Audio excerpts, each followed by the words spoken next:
TNI AL akan terapkan pengalaman siap tempur di G20 Bali.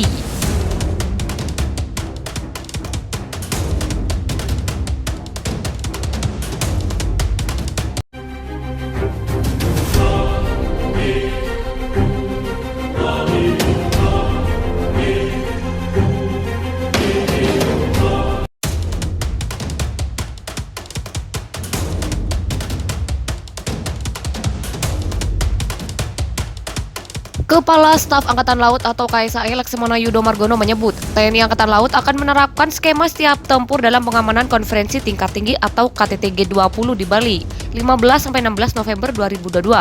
Yudo menjelaskan, pengamanan siap tempur merupakan satu di antaranya 3 kriteria yang selama ini diterapkan TNI Angkatan Laut. Tentunya saya perintahkan ini adalah pengamanan untuk siap tempur. Jadi, kita ini punya kriteria siap tempur, siap operasi, dan tidak siap.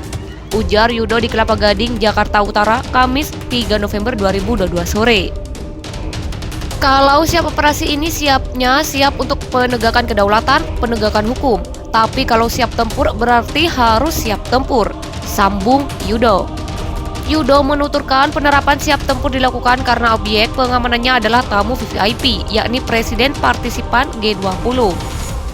Selain faktor VVIP, pengamanan siap tempur dilakukan karena penerapan skema ini berada di wilayah kedaulatan Indonesia. Dengan begitu, Indonesia memiliki kedaulatan penuh untuk mengamankan para presiden tersebut, tegas dia. Yudo menambahkan, TNI Angkatan Laut nantinya mengerahkan 12 kapal perang Republik Indonesia atau KRI terkait pengamanan G20. Seluruh kapal TNI Angkatan Laut yang dikerahkan bertipe kombatan. Nantinya, kapal-kapal ini juga akan diisi oleh personil pasukan elit TNI Angkatan Laut. Hanya saja pihaknya merahasiakan kapal mana saja yang dikerahkan dalam pengamanan agenda internasional tersebut. Nggak boleh itu rahasia. Yang jelas, kapal kombatan karena memiliki persenjataan yang full combat dan helideck. Kemudian ada pasukan khususnya yang ada di kapal tersebut. Kalau disebut satu-satu nggak boleh, imbuh dia. Sebelumnya, Panglima TNI Jenderal Andika Perkasa mengatakan terdapat 18.030 personil yang dikerahkan untuk mengamankan titik VVIP kepala negara partisipan G20. Dari total jumlah personil ini, terdapat 3.200 personil Polri, 492 personil dari institusi lain, dan sisanya prajurit TNI. Andika juga sudah membentuk beberapa satuan tugas atau satgas yang mencakup Satgas VIP, Satgas Laut, dan Satgas Udara. Andika menjelaskan, Satgas VIP bertugas untuk mengamankan kepala negara berpartisipan G20. Satgas VIP hingga kini sudah menyiapkan paket pengamanan dengan estimasi 42 kepala negara.